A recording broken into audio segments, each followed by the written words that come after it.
Just as a disclaimer, we want you to know that some of the movies that we will be reviewing were shot in a different time and era where people of race and sex were not treated equally.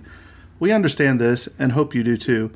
The movies or anything that happened on the sets are not the views of this podcast or what this show is intended to be all about. Exactly. And we want to give due diligence in presenting the movie and not the views of the cast or directors or anyone involved. But we also feel it's necessary to let the audience know some of the background information to get a feel for what was happening at the time of shooting the film. Again, we hope you understand that we do not agree with everything that went on, and we just want to give out the information. And with that being said, hope you enjoy the show.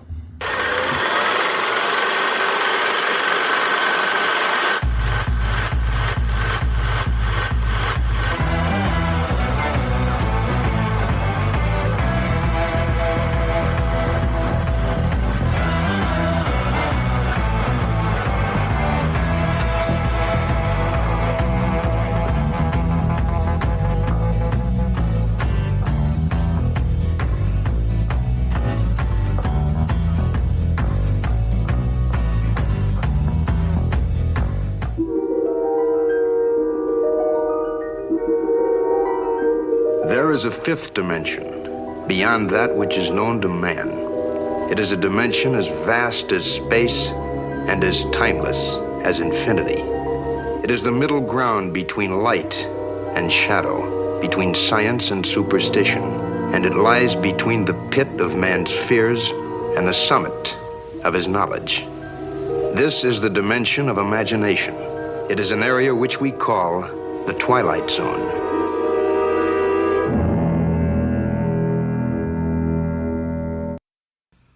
Alright guys, welcome back to the Twilight Zone series. This is episode 13, The Four of Us Are Dying. Thanks again for tuning in to the Tragedy of Cinema. I'm your host Jimbo, and once again I'm joined by ADZ. Good afternoon everybody, or evening, or morning, wherever you're located in the world. Yeah, ADZ works the second shift, so he just woke up, so he's over there pumping coffee in his veins right now as we speak. So that is Eric, correct. Let's go ahead and take it away. All right, this is Twilight Zone, episode number 13, season 1. The title of the episode is The Four of Us Are Dying. It's directed by John Brom, and it was written by, of course, Rod Serling. And it's based on actually, I think a second writing credit is George Clayton Johnson, and it's based on a short story that was written by him. The episode aired on January 1st, New Year's Day, 1960. And go ahead and take it away, Jimbo, with the cast. You know what always amazed me about the Twilight Zone is these were coming out every week. Yeah, we seen the one last week was on Christmas Day. This one was on New Year's Day, and then the next couple they're all just 1 week away. So very well done in a short amount of time, which is very impressive. Very impressive. All right, so now we are going to the cast. Harry Towns, he plays Arch Hammer. A little fun fact about Arch: he was an ordained Episcopal priest in Huntsville, Alabama, and he lived and died both in Alabama. Ross Martin played Johnny Foster. Philip Pine as Virgil Sterig. Don Gordon as Andy Marshak. Don was famous for the movie Bullet in 1968, as well as The Towering Inferno in 1974. Peter Bracco as Mr. Marshak. Now, he has been in a lot of stuff too. He's a great actor. You may remember him in One Flew Over the Cuckoo's Nest, which is a great movie. He played Colonel Madison. He was in Spartacus as Raymond or Ramon. He was in Throw Mama from the Train. He played the old man in the hospital. But this guy has so many credits. I could be here all day listing everything that he was in. But I loved him. Milton Fromm played the detective. And Beverly Garland was Maggie. She was in a lot of B sci-fi and horror movies as well as television shows. But some of her credits is It Conquered the World, Swamp Women, and The Alligator People. So we're going to go ahead and tell you about the synopsis of this. And this is one of those episodes where no matter what I tried to write or come up with for the synopsis that I wanted to give, I just couldn't do it as well as Rod Serling, so I'm going to read the actual narration from the opening of this TV show, because everything I came up with just didn't kind of do the justice that I wanted it to do. So here it is. His name is Arch Hammer. He's 36 years old. He's been a salesman, a dispatcher, a truck driver, a con man, a bookie, and a part-time bartender. This is a cheap man, a nickel and dime man, with a cheapness that goes past the suit and the shirt. A cheapness of mind, a cheapness of taste, a tawdry little shine on the seat of his conscience, and a dark room squint at a world whose sunlight has never gotten through to him. But Mr. Hammer has a talent, discovered at a very early age. This much he does have. He can make his face change. He can twitch a muscle, move a jaw, concentrate on the cast of his eyes, and he can change his face. He can change it into anything that he wants. Mr. Archie Hammer, jack of all trades, has just checked in at a 380 a night with 2 bags, some newspaper clippings, a most odd talent, and a master plan to destroy some lives. So, Eric, let's go ahead and start talking about this episode. All right, $380 a night to stay in a hotel room. That's not bad. I was going to say, where has the time gone? Exactly. So we open the episode, and Arch is on the street, and he's walking.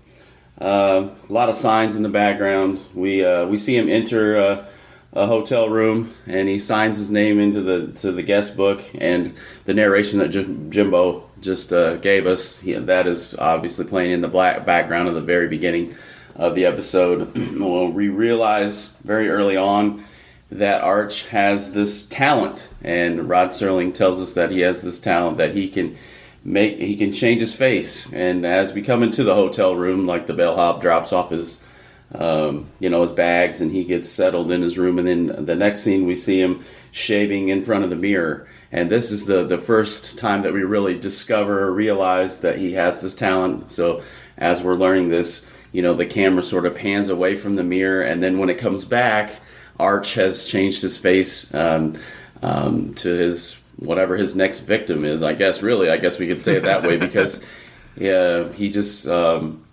I don't know what his bent is, but he just has this. I don't even really know how to describe it. I guess disdain or anger inside of him, or whatever it is, but something drives him to want to change his face and really mess up people's lives. Really, he really wants to insert himself into people's lives and but I don't know if you noticed this, but all the pictures all the faces that he had, he opened that thing on the bed, his duffel bag or suitcase or whatever, and he had all those 4 pictures, which I think were missing persons pictures, because as we go throughout this episode, you'll notice, everybody, everywhere that he shows up, everyone thinks that he is dead already. And I think that's a play, because I don't know if since he is a con man, I don't know if he's trying to get more money out of him, he goes to the gangster here in a little bit, he says, hey, you owe me my cut and all that. So I think what he does is he takes the missing persons posters or whatever, and he cons them to get more money. I think that's the whole premise of what he does. Yeah, or in the case of what's the lady's name? I forget her character's name in the Maggie. Maggie. He really wants to insert himself into her life to get love, because he makes a comment at the end. Why not me? Why couldn't I have a woman like that, or something to that effect? So he really just inserts himself into people's lives to maybe try to improve his life or make himself feel better, or to con people, like Jimbo said, out of money, etc., etc. But he really wrecks their lives, and he has really no regard for them at all in the process. But anyway, back to the episode. As we move along, Arch leaves the hotel room, and he's strolling down the sidewalk, and let me back up a little bit, because he does, as Jimbo referenced earlier, he sees all these pictures on the bed, and then basically he selects the person that he wants to become, changes his face, and then goes to seek out to find that person. So the first place, as we fast forward back, he enters the bar or a nightclub or whatever, and he meets Maggie, and Maggie's behind the piano, and she's playing the piano, and he becomes What was his first victim's name again? I forget now. Johnny Foster. Johnny Foster. Johnny. Yeah, that's correct. Yeah, and Johnny was a musician who had died. What was it, Jimbo? He died a train wreck. Was that it or something? Or or he pretends to be something like that. I think Johnny was in a train wreck, and he comes face to face with Maggie after she's playing at the piano bar. And she's playing, she finishes her set, she goes to sit down, Johnny walks in, and she is just completely stunned because she thinks Johnny is dead. And then they have a conversation together, and, he's really just laying it on thick. And, he's telling her he wants to run away with her, and they're going to have this awesome life together now. And then he sort of explains, because she's going to have questions like, what happened? And he says they got the wrong guy. They even got the wrong dental records, sort of explaining that, trying to explain away why he was there and that, she's not seeing a ghost. And it's really him. Go ahead, Jimbo. Right. But when the thing he tells her, he's like, look, we're going tonight. He's like, you got time for 6 sets, which basically means 6 songs or whatever. He's like, then we're leaving. He's like, you got to be at the bus station or train station at this time. He's like, because we're getting out here. It's going to be me and you. We're going to run away. I think he said, to Chicago, I think is what he says. And we're going to start a new life. We're going to get married, And she's like, Johnny, yeah, I'll go. I'll be there, blah, blah, blah. So he starts to walk out of the thing, and one of the musicians sees him. And he's like, Johnny. And he just walks out the door and starts running.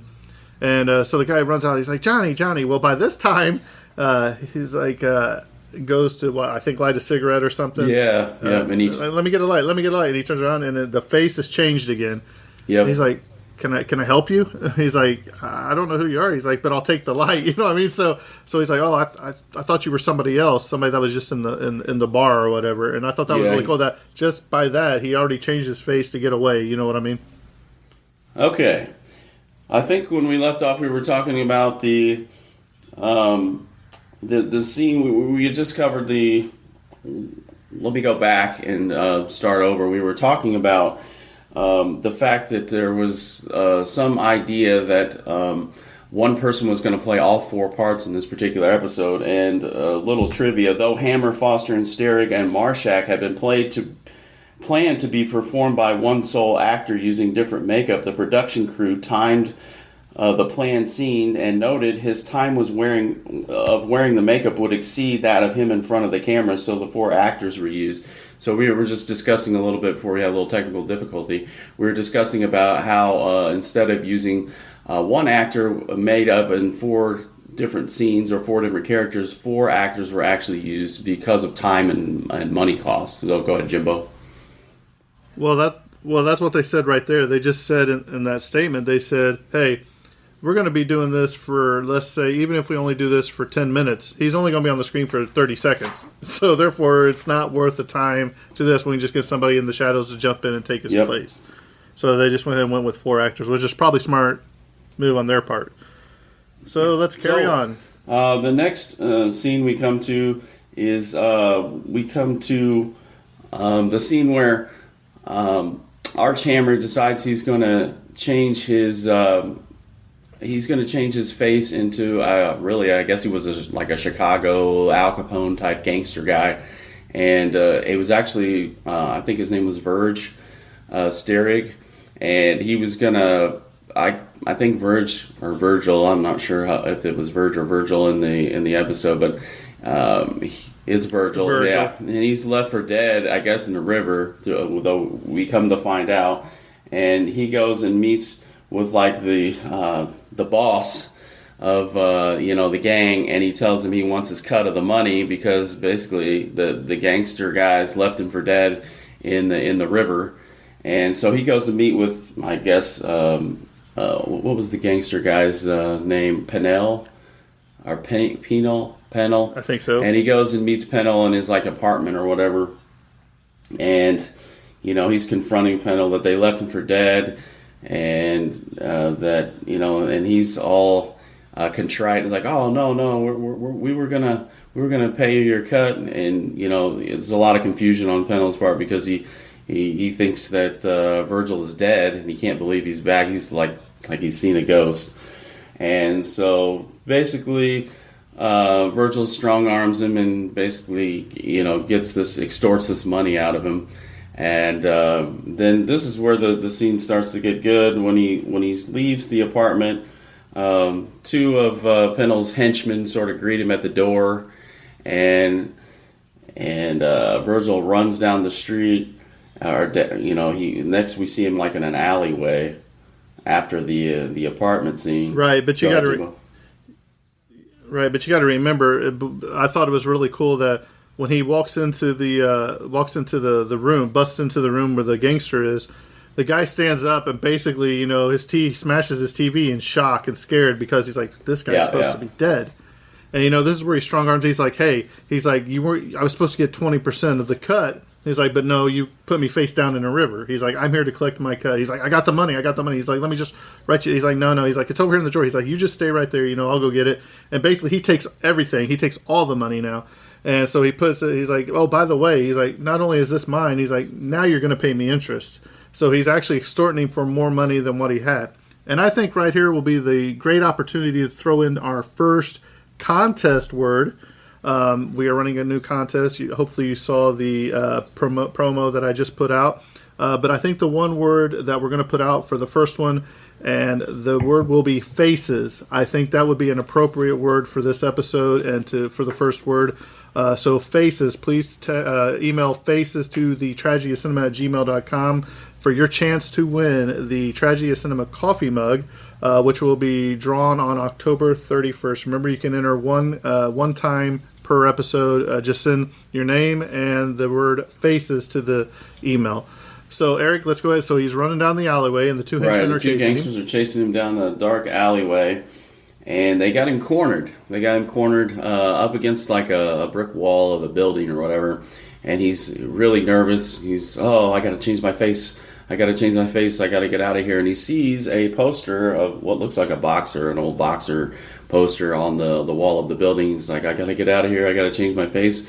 And so that's what he does. That's Arch Hammer's, unique, distinct talent is he changes his face into the boxer whose name is Andy Marshak. And so the henchmen are running. They come down the alleyway. They got their guns drawn, and he changes his face, and they encounter him, and they're just confused. They don't know what just happened. They were chasing this guy, and now all of a sudden there's a totally different person standing in front of them, and they go, oh, well, sorry, we thought you were someone else, or something like that. That's what they say. They don't really understand what happens. And then, Arch sort of laughs to himself, or I guess he's Andy Marshak at this point. He sort of laughs to him, chuckles to himself, like he can't believe that he can get away with this kind of stuff. And then later, as we progress along the scene, he comes out of the alleyway, and he comes to like a newspaper stand. Now, this particular actor he stands out, and I can't remember his name, Jimbo. I know you mentioned him in the cast, but go ahead. He's Peter Bracco. And he is awesome. This is where I think the episode really starts to get good, because what was it? Peter Brockman. He plays Bracco. Bracco. So Andy Marshak comes around the corner. He lights a cigarette. He encounters Peter Bracco at his newspaper stand, and he comes up to him, and Bracco says to him, Andy, and he's who? And through the course of this conversation, we realize that this is Andy Marshak's father. And he doesn't, of course, Arch doesn't realize that he has changed himself into the likeness of someone who has now encountered his father. And he's confused. He's like, what's the matter with you, old man? And, Andy Marshak's father, he just starts ripping him, right? You remember this part? And he's like, I don't know. Well, I wrote a question down here. I asked the question, what could have Andy Marshak done that caused his own father to say, I hate your guts? And it doesn't really say, but I was just wondering because, obviously there's major disdain for Andy's father hates his own son, and like he's just going off like, you left your mother is in tears, you left a nice woman, you've done all these horrible things, but it doesn't really go into great detail on what he did. But I just thought that was an interesting, but a well played part. Go ahead, Jimbo. Right, but if you notice that poster where didn't it say like world renowned boxer or something like that? Okay. I think it says. So maybe the price of fame got to him where he just up and left his family, forgot where he came from. Because if you notice where they're at, the alley and everything, it's kind of like a rundown place. It's not like the west side of, it's not like moving on up like the Jeffersons. It's kind of, slummy area. And you can tell by just the boarded up, because he goes down that alley and tries to get in all those doors and they're all locked, boarded up and all that. So I'm thinking maybe the price of fame got to his head. Maybe he was traveling around making money, winning boxing matches. And maybe the price of fame overtook him, where he became bigger. Yeah, it definitely is implied that maybe he ran out on his wife or left his young child or hurt people along the way. So yeah, we kind of gather little bits and pieces from that. What you just said, but they have this exchange, and Andy's father is telling him he broke his mother's heart, and we go on, and then they kind of have a struggle, and Andy's is like, let me go, and he's pulling away from his father, and eventually he pushes the old man down kind of on the sidewalk and runs away, and then we progress on actually to the next scene, and Arch, he's still Andy Marshak. He's still the Andy Marshak character. It does get kind of difficult to try to explain this as you follow along because there are so many characters in this particular episode, but he's still Andy, but he returns back to the original hotel room that Arch checked in at the beginning of the episode, and then he hears a knock on the door, and it's a detective. It doesn't really, I don't think, it doesn't give us a name of the detective in the description of the characters. But the detective comes in, and obviously the detective has caught up with Arch Hammer, the original character, and he's wanting to take him in, to haul him into jail, basically. But Arch is a slippery one because he can obviously change his face. But they have an exchange in the doorway, and then the detective tells Arch to go and get his coat and hat, and so Arch does. And he goes in the other room, and it kind of makes you think in this scene that he's going to change into someone else again and try to get away at this point, but he doesn't, because he goes into like a separate room to get his coat and hat, and they really focus in on him putting that on, and you're expecting him to turn around and be someone else, but and so the detective, go ahead. Right, but at this point when he came back, I think when he walked in he was the boxer, but I think doesn't he go back? Yeah, to he does. Hammer, though? He goes back because I was going to say because after he gets his coat and everything, you're like, oh, he's going to change into somebody. Because I don't know if the detective knows that he can change his face. I don't know, but I think I think they've been telling him chasing him for a while, and it's a very interesting scene. This part coming up is one of my favorite parts of this whole episode. Is so he gets his hat and coat. And the detective, they're like, let's go. They're going to take him down to the station, whatever they're going to do. And, they get to the door, the revolving door, right? And so Arch goes through first, and then the detective comes behind him. Well, Arch stays in, and he goes back around, and the detective jumps back in real quick after him. And when it comes back around, now he has changed his face back to the Andy boxer. Marshak, yep. And the detective comes out. He's like, "Hey, did you see a guy running past here?" That was so ridiculous. He kind of chuckled to himself after he left. Like, how would you not know that was the same guy that you just went into the turnstile door with or whatever? Yeah, that was kind of funny. I know. I loved it. So to close out the scene, as he changes himself back into Andy Marshak, he greets his disgruntled father again on the sidewalk, and they're right out in front of the hotel, but this time his father has a gun, and so they're talking, and Marshak tries to tell him, hey man, you got the wrong guy, like, I'm not Andy Marshak, right. And he tries to explain it, and he says, I'll show you, I'm being honest with you. And he tries to concentrate, and he tries to change his face again one last time to sort of prove to Andy Marshak's father that he's not really him.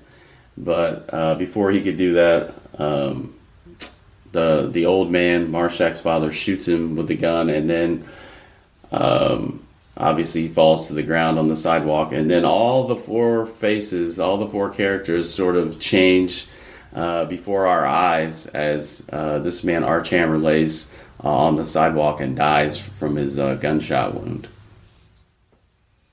Right, and I think it caught up to him. I think that maybe he didn't know what face he was putting on when he was concentrating. I think it was just probably the one that he had just done, so it was probably still fresh in his mind that he could do to get escape.